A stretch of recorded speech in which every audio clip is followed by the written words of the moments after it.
Assalamu alaikum and Dobry Večer, everyone.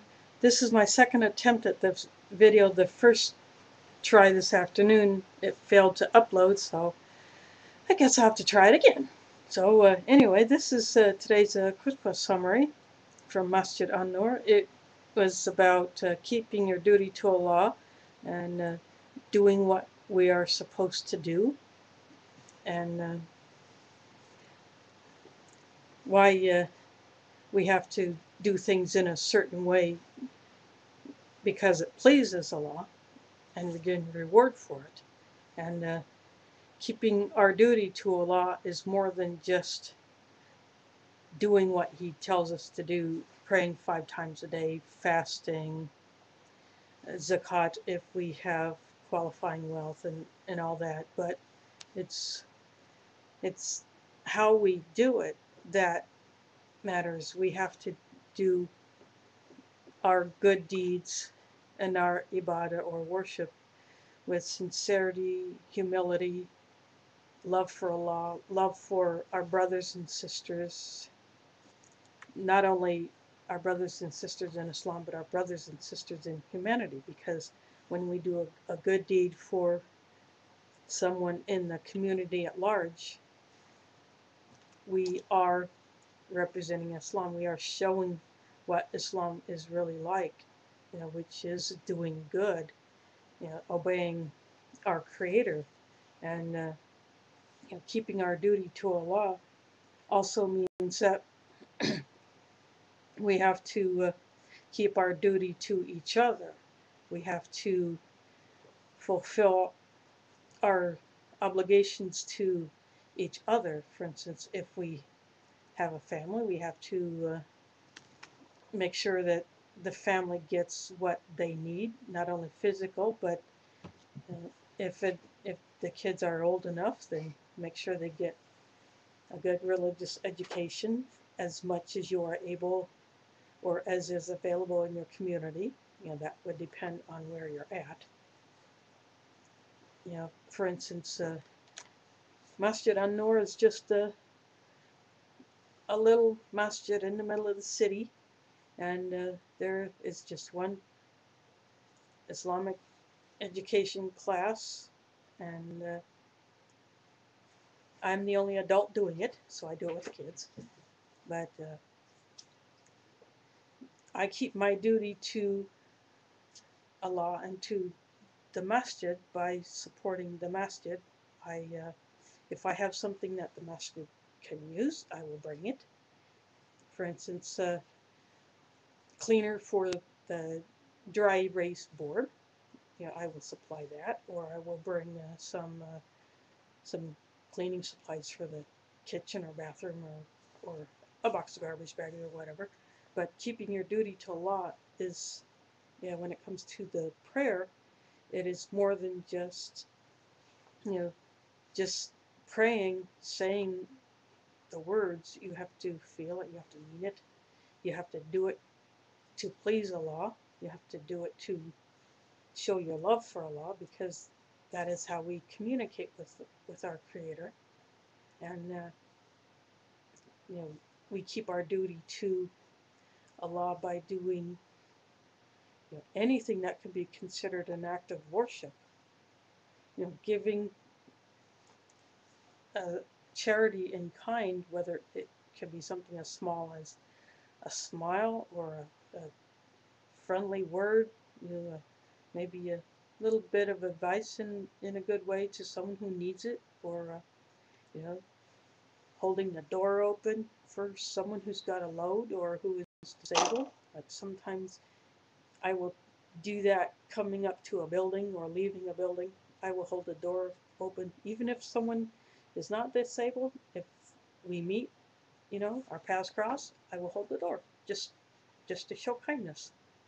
And it also means enjoining the good, forbidding the evil, but doing it in a way that is pleasing to Allah, that is not, overbearing, or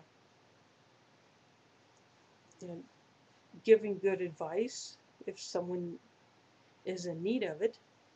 For instance, someone may ask for advice on how to handle a certain situation, or you see someone doing something that's not right, you can advise them in a way that is kind, just constructive criticism in a way that's polite, not not condescending or anything like that. And of course, keeping our duty to Allah is doing things that will benefit the community as a whole. Like if there is a fundraiser for a food bank, we donate to that. Or it's cold here in the northern hemisphere right now. I look at my computer, it's 11 degrees Fahrenheit, so yeah, it's a little chilly. Sorry, I had to take a drink of my tea. But it's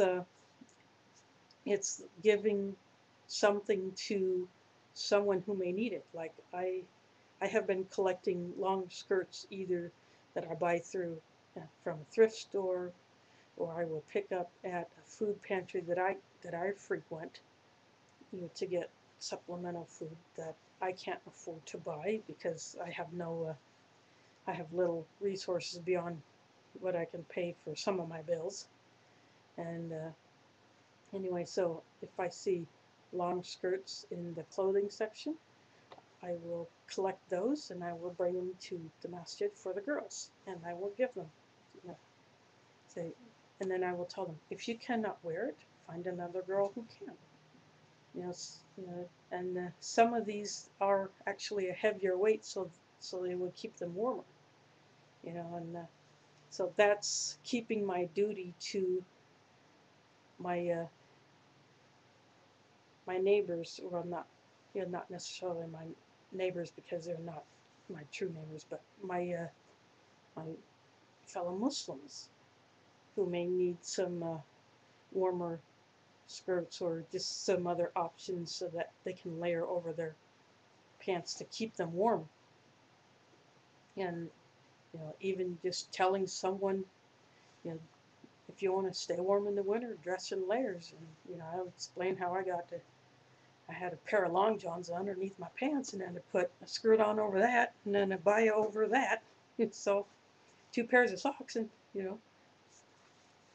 not too bad considering how cold it was today. But that's another way of keeping one's duty to our brothers and sisters in humanity, is giving suggestions, or even something as simple as you know, consoling someone who lost a loved one. And that is another way of keeping our duty to Allah, because we are comforting those who need it. I will do it regardless of their religion if they have it. If one of my non-Muslim friends or relatives lost a family member or a close friend, I will pass my condolences. And that's just the way I've always been. And having worked with the disabled and the elderly, I have a soft spot in my heart for those people, because I've worked with them, and I would love to do it again in my next job. And whether it be in a nursing home or a hospital or some other type of healthcare setting, but that is how we keep. If we do this for the love of our brothers and sisters in humanity, if we do it for the love of Allah, then we will gain reward for it.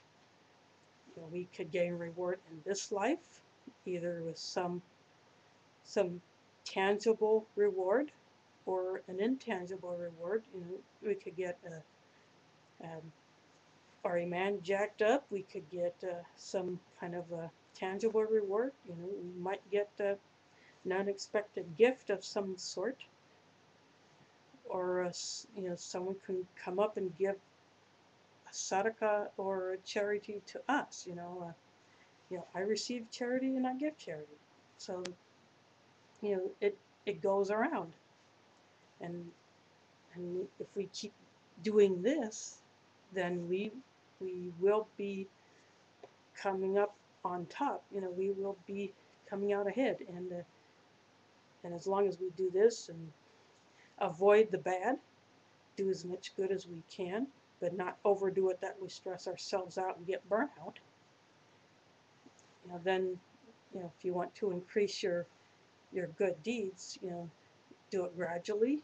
Take a step at a time, especially if you're still relatively new to the deen. Like I still can, maybe I consider myself a toddler Muslim instead of a baby, because I've been Muslim for over a year now. So maybe I'm a toddler Muslim. I don't know. But anyway, so that's basically what it was about, was keeping our duty to Allah, being sincere, having the desire to do it for the sake of Allah and for the love of Allah and for our brothers and sisters. And hopefully this will be of benefit to you. And of course, as always, if I say something wrong, it's totally my bad. I can't blame it on Mila.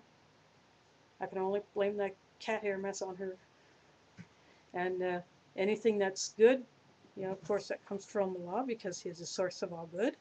So I hope this benefits you. And assalamu alaikum, do widzenia, and mias for Mila.